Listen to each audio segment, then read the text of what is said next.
আমার সাকসেস দেখে অনেকেই জ্বলছে, তার মধ্যে আমার কিছু বন্ধু আছে, তাতে আমার বাল ছেড়ে গেছে।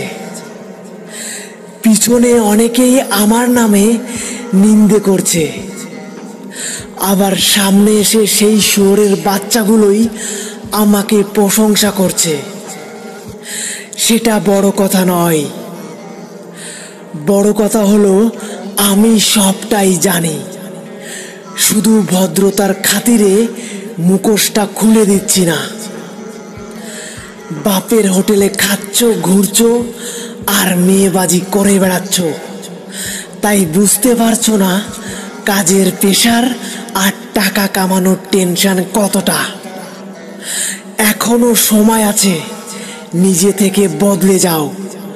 আর যদি সময় তোমাকে বদলে দেয়, তাহলে